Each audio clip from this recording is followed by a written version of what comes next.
अस्सलाम वालेकुम students, second year physics chapter 11 का ये लेक्चर नंबर 9 जिसमें मैंने आपको एग्जांपल 1.3 एक्सप्लेन करनी है। स्टूडेंट्स, ये एक रिक्वेस्टेड लेक्चर है। कुछ बच्चों ने रिक्वेस्ट की कि एग्जांपल 1.3 में उन्हें इश्यूज़ हैं तो मैं एक्सप्लेन कर दूं, तो इसलिए ये लेक्चर आपके लिए प्रेजेंट कर रहा हूं। इससे पहले कि हम इसका आगाज़ करें, दो तीन बातें मैं आपको पहले बता देना चाहता हूँ ताकि बाद में कोई कन्फ्यूजन, कोई परेशानी आपको ना हो। कुछ बच्चों के पास अभी भी पुरानी किताबें होंगी। अगर वो पुरानी किताबों पे यानी पिछले साल जो बुक थी उस पे एग्जाम्पल 1.3 को देखें तो जहाँ यहाँ नई बुक पे 40 सेंटीमीटर लिखा है, पिछले साल जो किताब थी वहाँ पे यहाँ 30 सेंटीमीटर लिखा है, और नई बुक पे यहाँ 60 सेंटीमीटर है और पुरानी बुक पिछले साल वाली बुक में यहाँ 50 सेंटीमीटर का डिस्टेंस जो है वो मौजूद है। तो इतना सा डाटा का फ़र्क है और कोई एग्जाम्पल 1.3 पुरानी और नई बुक में फ़र्क नहीं है, बल्कि जो पुरानी बुक है उस पर डाटा डिफरेंट है लेकिन उसने जो आंसर्स निकाल के दिए हैं वो ठीक दिए हैं। नई बुक पे हम देखते हैं तो इसके एग्जाम्पल के चूँकि दो पार्ट्स हैं, तो जो पहला पार्ट है उसका आंसर बुक पे गलत दिया गया है।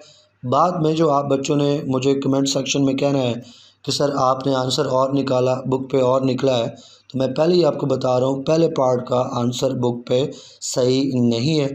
और दूसरा ये कि मैंने जब इस एग्ज़ाम्पल को आपके लिए यहाँ पे एक्सप्लेन करने जा रहा हूँ तो थोड़ा सा इसको मैंने इसकी जो बुक वाली प्रेजेंटेशन है उससे हट के प्रेजेंटेशन बनाई है, यानी बुक्स पे एग्ज़ाम्पल तो सॉल्व है, मैंने उसको लेक्चर में कॉपी नहीं किया, उसको थोड़ा अपना रंग दिया है, कुछ चीज़ें आपके लिए आसान की हैं। तो चलें पहले स्टेटमेंट को समझ लेते हैं, उसके बाद गिवन डाटा और सोल्यूशन की तरफ हम बढ़ेंगे। स्टूडेंट्स, हमें बताया गया है कि एक मेटालिक स्फेयर है, मेटल का बना हुआ स्फेयर है जिसका डायामीटर जो है वो 40 सेंटीमीटर है और उसके ऊपर जो चार्ज है वो 600 माइक्रो कूलम का है। डाटा में आप देखें तो 600 माइक्रो कूलम को आपको यही पता चल जाना चाहिए कि ऐसा यूनिट में आप इसे कन्वर्ट करोगे कॉलम में, उसके लिए आपने माइक्रो को हटा के इसकी वैल्यू लगा देनी है 10⁻⁻⁶। ये चीज़ होगी। और बाकी स्टेटमेंट में अभी तक तो कोई इशू नहीं है कि एक मेटालिक स्फीयर है जिसका डायमीटर 40 सेंटीमीटर। यहाँ पे हम एक डायग्राम सिंपल सी बना लेते हैं। स्फीयर और सर्कल में ये फ़र्क होता है कि जो सर्कल है वो 2 डायमेंशनल, स्फीयर जो है वो 3 डायमेंशनल होता है, अंदर से भरा होता है। तो यहाँ पे अब पेपर पे इसको इसी तरह से ड्रा किया जा सकता है। तो बाज़ार दिखने में सर्कल है लेकिन इसको आप स्फीयर कंसिडर करें। इसका एक सेंटर है स्टूडेंट्स, और फिर जो डायमीटर हमें बताया गया, एक एंड से लेके दूसरे एंड तक सेंटर से गुजरती हुई जो लाइन है वो डायमीटर को रिप्रेजेंट करती है। और ये डायमीटर स्टूडेंट्स जो है ये है, इसको स्मॉल डी से, ये कैपिटल डी से रिप्रेजेंट कर लें, आपकी मर्ज़ी है, ना भी डायग्राम बनाए तो भी चलेगा। ये डायमीटर हमें 40 सेंटीमीटर दिया गया, इसको भी हमने ऐसा यूनिट में कन्वर्ट करना है। तो आप एक काम कर लो कि इसको 100 से डिवाइड कर दो। 100 से डिवाइड नहीं करना तो 10⁻⁻² से मल्टीप्लाई कर दो, क्योंकि 100 से डिवाइड करो या 10⁻⁻² से मल्टीप्लाई करो एक ही बात है। तो ये 40 × 10⁻⁻² मीटर ऐसा यूनिट में आ जाएगा।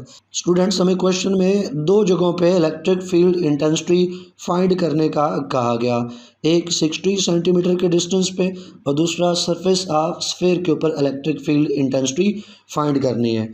तो अगर पहले हम 60 सेंटीमीटर के डिस्टेंस के ऊपर हम बात कर लें तो ये 60 सेंटीमीटर का डिस्टेंस कहाँ से होगा स्टूडेंट्स, कहाँ तक होगा?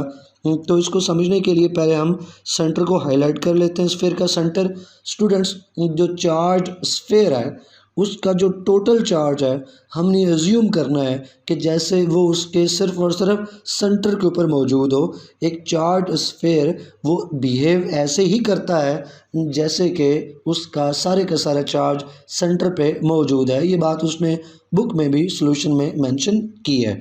तो आपने जो सारा चार्ज लेना है, ये चार्ज का जो सोर्स लेना है, ओरिजिन लेना है, वो सेंटर लेना है स्फीयर का। यहाँ से फिर डिस्टेंस जो है वो चलेगा और चलता हुआ आपने 60 सेंटीमीटर बाहर की तरफ जाना है।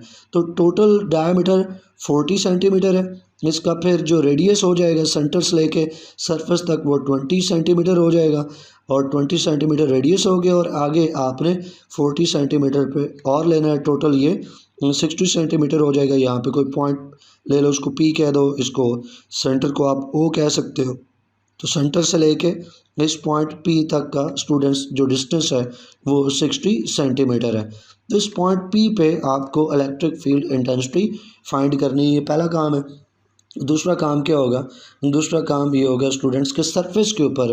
अब स्फेयर की जो सरफेस है वो तो जहाँ तक उसका रेडियस पहुँच रहा है वहाँ तक उसकी सरफेस है स्फेयर की, तो उस सरफेस की उसकी जो स्फेयर है उसकी सरफेस पे हमने फाइंड करनी है दूसरे हिस्से में उसकी इंटेंसिटी।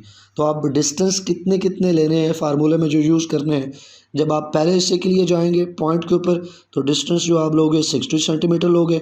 जब आप सरफेस के ऊपर इंटेंसिटी फाइंड करने जा रहे हो तो सेंटर से लेके सरफेस तक तो रेडियस बनता है, और रेडियस जो है वो 40 का हाफ होगा, तो 20 सेंटीमीटर ये दूसरा डिस्टेंस दूसरे पार्ट में यूज़ होगा। ये था स्टेटमेंट में छुपा हुआ कंसेप्ट। अब हमारे लिए इसको सॉल्व करना इंतहाई आसान हो जाएगा।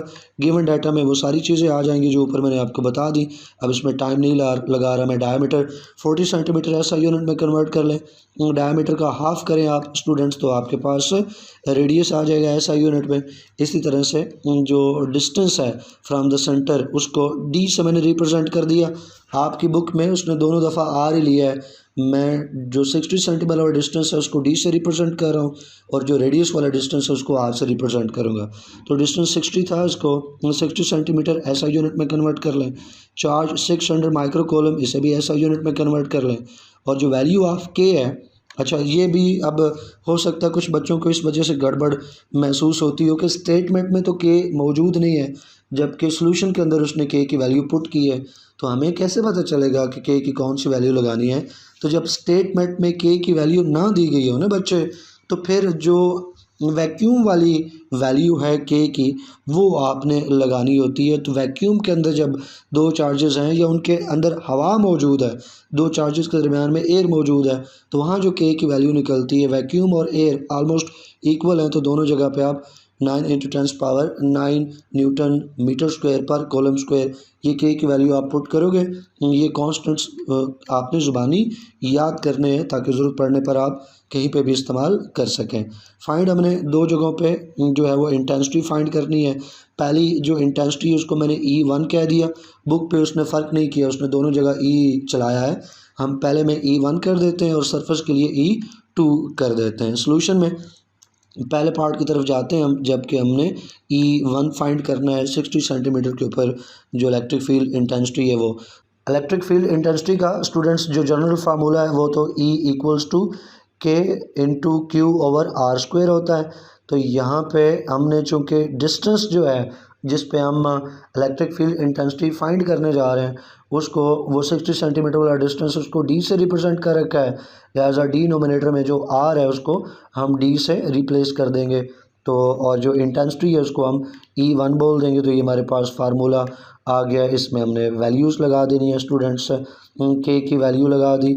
उसके बाद जो क्यू है वो हमें ऑलरेडी क्वेश्चन में स्टेटमेंट पे गिवन है उसकी वैल्यू पुट कर दी ऐसा यूनिट में, और नीचे जो डी है स्टूडेंट्स उसकी वैल्यू पुट करके फार्मूले में स्क्वायर है तो उसका स्क्वायर मेंटेन करेंगे।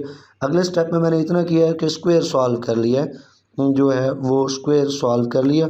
और स्क्वायर सॉल्व करने के बाद 60 का स्क्वायर जो है वो सॉल्व करें तो 3600 आ जाता है। 7 पावर का स्क्वायर सॉल्व करें तो 10⁻⁻⁴ हो जाएगा।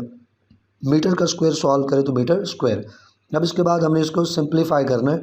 ये सिंप्लीफिकेशन बड़ी आसान सी है, देखें ये 2 0 2 0 से कट जाएंगे, फिर 6 1 6 और 6 6 36 आ जाएगा। फिर आप यहाँ पे देखो तो ये मीटर स्क्वायर इधर मीटर स्क्वायर से कैंसिल, फिर ये कॉलम जो है इधर प्लस का कॉलम है तो इधर माइनस के दो कॉलम में से एक निकल जाएगा तो माइनस का एक कॉलम जो है वो बच जाएगा। फिर आप पावर को भी देख लो कि यहाँ 10⁻⁻⁴ ऊपर 10⁻⁻⁶ तो नीचे से -4 कैंसिल और ऊपर से 6 में से जो 4 कैंसिल हो गए तो पीछे जो है वो 2 बच गए हमारे पास, 10⁻⁻² पीछे बच गया। फिर यहाँ पे जो 6 है इसको इधर 9 के साथ आप कैंसिल आउट कर सकते हो 3 के टेबल से, तो 3 2 6 और 3 3 9 हो गया। तो यहाँ पे देखो नीचे तो सिर्फ ये 2 बचा है, ऊपर 1 बचा है और साथ 10⁻⁻² बच गई। बल्कि इस पावर को भी सॉल्व कर लें, ये 10⁻⁻² जो बच गई है इधर इस पावर के साथ उसको सिंप्लीफाई करो, 10⁻+9 है उसमें से -2 निकाल दो तो 7 रह जाएगा, तो ये 10⁻7 आ गया। फिर यहाँ पे स्टूडेंट्स 3 आ गया कैंसिल आउट होने के बाद तो 3 लिख लिया। देन यहाँ पे पावर हम सॉल्व कर चुके, 1 बचा ऊपर तो वो 1 आ गया, नीचे सब कुछ कैंसिल होकर 2 बच चुका तो नीचे 2 आ गया। अगले स्टेप में आप इस पूरे हिस्से को इधर 2 से डिवाइड कर दें या ऊपर 1 से मल्टीप्लाई करके 2 से डिवाइड करें तो पावर पे तो कोई फ़र्क नहीं पड़ेगा। 3 को 2 से डिवाइड करोगे तो ये 3 आधा हो जाएगा, 3 का आधा 1.5 होता है, तो आपके पास आंसर 1.5 इंटू 10⁻7 न्यूटन पर कूलम आएगा। अब बुक में जो आंसर है वो उसमें पावर में गलती है, 1.5 तो उसने लिखा है लेकिन साथ उसने 10⁻9 जो है वो रख दी है, जबकि हमारे पास 10⁻9 नहीं आता, 10⁻7 आता है। दूसरी जो आप चीज़ आपको कंफ्यूज कर सकती है, वो गलती तो नहीं है लेकिन बुक में आप देखोगे तो न्यूटन स्लैश कॉलम लिखा हुआ है, तो हो सकता है कोई बच्चा उसका कंसेप्ट बहुत वीक हो, वो कहे कि बुक में तो यूँ लिखा हुआ है और आपने इसको यूँ माइनस के साथ लिख दिया। तो बच्चे एक ही बात है, स्लैश लगा के लिखें कॉलम, यही कॉलम नीचे से ऊपर जब जाएगा तो ये न्यूटन पर कॉलम हो जाएगा, यानी ऊपर ये माइनस में चला जाएगा, तो एक ही बात है। अब दूसरे हिस्से की तरफ आते हैं स्टूडेंट्स, वो है कि हमने सरफेस के ऊपर फाइंड करनी है इलेक्ट्रिक फील्ड इंटेंसिटी, और आपको ऊपर मैं कंसेप्ट बता चुका कि सरफेस के ऊपर इंटेंसिटी फाइंड करनी है तो सेंटर से बात शुरू करोगे, सरफेस तक जाओगे तो ये तो रेडियस के इक्वल डिस्टेंस बनेगा, तो आपने रेडियस जो है वो यूज़ करना है। तो उसके लिए जो इलेक्ट्रिक फील्ड इंटेंसिटी का फार्मूला जनरल वही रखा, और जो E1 था उसकी जगह अब E2 आ गया। वैल्यूज़ पुट कर देनी है, के की वैल्यू वही रहेगी, चार्ज की वैल्यू भी वही रहेगी, आर की वैल्यू बदल गई है, उसका स्क्वायर अपनी जगह पर रहेगा। पहले स्टेप में आप सिर्फ स्क्वायर सॉल्व कर लें तो 20 का स्क्वायर आ गया 400, और फिर पावर का स्क्वायर सॉल्व करें 10⁻⁴ मीटर स्क्वायर मीटर स्क्वायर। तो अब इसको भी सिंप्लीफाई कर लेते हैं हम स्टूडेंट्स। तो पहले यूनिट से हम इसको सिंप्लीफाई करते हैं, मीटर जो है वो मीटर स्क्वायर से कैंसिल, फिर उसी तरह ये एक कॉलम इधर से जो पॉजिटिव कॉलम है एक नेगेटिव कॉलम के साथ cancel, positive power negative power एक दूसरे को पता है आपको कैंसिल कर देती है, तो कॉलम इधर से एक कॉलम के साथ जो है कैंसिल हो जाएगा, तो पीछे एक माइनस का कॉलम रह जाएगा। फिर ऊपर भी पावर माइनस के, नीचे भी पावर माइनस के, कैंसिल आउट हो जाएंगे स्टूडेंट्स। तो यहाँ पे इनको कैंसिल आउट करें तो ये 10⁻4 और ऊपर से 10⁻4 कैंसिल कर दें तो 10⁻⁻2 जो है बच जाएगा। अब इस पावर को जो ऊपर 10⁻⁻2 बच गया, इधर इसके साथ सिंप्लीफाई कर लें तो इधर 10⁻9 में से ये 10⁻2 आप सब्सट्रैक्ट कर दो तो 10⁻7 आ गया, और जो यूनिट्स हैं वो सिर्फ न्यूटन पर कॉलम बचा, तो न्यूटन पर कॉलम यूनिट आ गया। फिर नंबर्स की तरफ बढ़े तो ऊपर 2 ज़ीरो नीचे 2 ज़ीरो से कैंसिल, फिर नंबर को 2 के टेबल से डिवाइड कर दो, 2 2 ज़ा 4 और 2 3 ज़ा 6, तो ऊपर सिर्फ 3 बच गया, नीचे सिर्फ 2 बच गया। अब आप क्या करो कि 9 को 3 से मल्टीप्लाई करो तो 27 आ जाएगा, और 27 को 2 से डिवाइड कर दो तो 27 का हाफ कितना होता है 13.5, तो 13.5 आ जाएगा, पावर साथ उसी तरह से रहेगी 10⁻7 और न्यूटन पर कॉलम। ये सेकंड पार्ट का आंसर है। मुझे उम्मीद है अब इसमें किसी तरह की कोई कन्फ्यूजन, कोई मसला नहीं होगा। अगर आपका फिर भी कोई क्वेश्चन हो तो कमेंट सेक्शन में पूछिएगा, आपको आंसर मिलेगा इंशाल्लाह। नेक्स्ट वीडियो में नेक्स्ट टॉपिक को पढ़ेंगे। टिल देन अल्लाह हाफिज़।